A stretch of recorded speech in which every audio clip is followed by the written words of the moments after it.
En esta ocasión nos ha tocado presentar un proyecto referente con el tema de estática, en el cual explicaremos la primera condición de equilibrio y la segunda condición de equilibrio.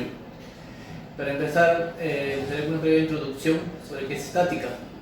Estática es una rama de la mecánica que estudia las propiedades de las fuerzas y las condiciones que deben cumplir en ellas para que los cuerpos se encuentren en un estado especial llamado equilibrio mecánico.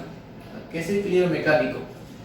El equilibrio mecánico es aquel que adopta un cuerpo donde no posee ningún tipo de aceleración con respecto a un sistema de referencia inercial. Por ejemplo, tenemos la Tierra. El equilibrio mecánico consta de dos tipos de equilibrio, que es el estático y el cinético. El equilibrio estático.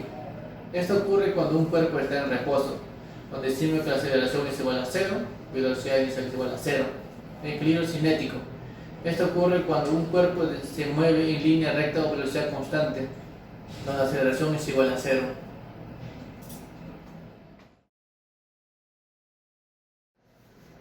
La primera ley de Newton, ley de inercia, donde todo cuerpo permanece en reposo o con movimiento a velocidad constante, a menos que actúe sobre él una fuerza resultante externa no nula que altere a su estado inicial.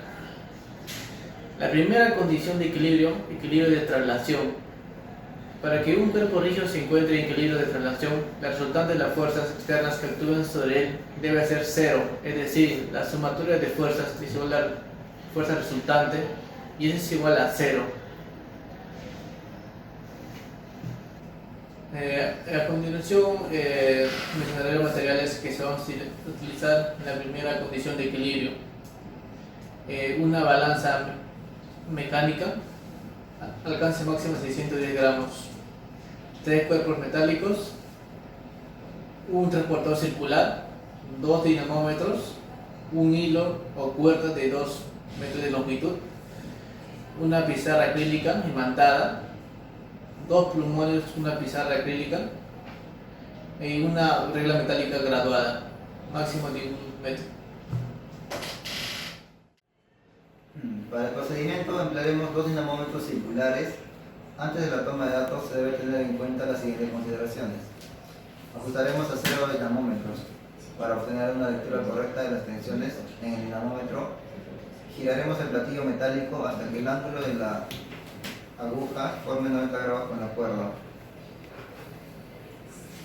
Para obtener una lectura correcta de las tensiones con el dinamómetro, enrollaremos la cuerda en sentido horario sobre el disco central. Para el caso 1, usaremos la balanza y determinaremos el valor de la masa de los 3 cuerpos metálicos y calcularemos el módulo del peso, F3, usando la fórmula fuerza igual a masa por gravedad. Registraremos esos datos en nuestra tabla, recordando que la fuerza de gravedad es igual a 9.8 metros sobre segundo cuadrado. Después instalaremos el sistema experimental mostrando suspendidos los cuerpos metálicos en el punto de la unión de las cuerdas. Luego mediremos con el dinamómetro el módulo de las tensiones de las cuerdas F1 y F2 y lo registraremos en nuestra tabla. Usaremos el transportador para medir los ángulos alfa, beta y teta y anotaremos los valores en nuestra tabla. Para los casos 2 y 3 retiraremos uno de los cuerpos metálicos respectivamente y repetiremos los pasos desde 2 hasta 5. Para los casos 1, 2 y 3 comprobaremos analíticamente la primera condición de equilibrio usando las ecuaciones y registrando los resultados en la tabla.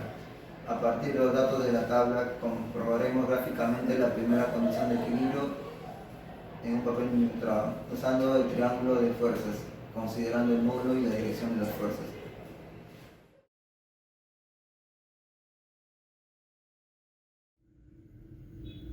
Ahora hablaremos de la segunda condición de equilibrio, que dice que un cuerpo se encuentra en equilibrio rotacional cuando se cumple que la suma de todos los momentos de la fuerza con respecto a cualquier punto es 0. Un cuerpo se encuentra en equilibrio mecánico cuando se halla en estado de reposo o realizando un movimiento de velocidad constante con respecto a un sistema de referencia inercial.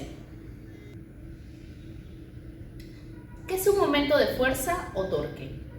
Consideramos un cuerpo rígido que puede girar alrededor de un eje que pasa sobre el punto O. Si aplicamos una fuerza sobre el punto A, situado a una distancia r respecto a O. El cuerpo tiende a girar. La medida vectorial cuantitativa de la tendencia de una fuerza para causar o alterar la rotación de un cuerpo se determina como momento de una fuerza. Ahora realizaremos un pequeño ejercicio donde vamos a necesitar los siguientes materiales. Primero, una balanza mecánica, seguido de 3 cuerpos metálicos de diferentes masas, un transportador circular, 2 dinamómetros, un hilo o cuerda, una pizarra acrílica imantada, 2 plumones para pizarra acrílica, una regla metálica graduada y una barra metálica uniforme. Para el caso 1, use la balanza para determinar el valor de la masa M de 3 cuerpos metálicos y la masa de la barra, calculando la magnitud de peso de la fuerza 3 y fuerza 4, usando la fórmula de fuerza es igual a masa por gravedad.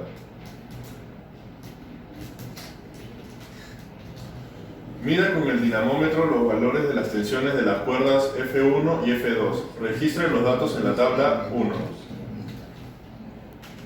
Luego, siendo A, D, B y C los puntos de aplicación de las fuerzas, respectivamente como se muestran en la figura 2B, y considerando el punto de giro A, mida la magnitud de los vectores de posición R1, R2, R3 y R4, registrándolos en la tabla 1.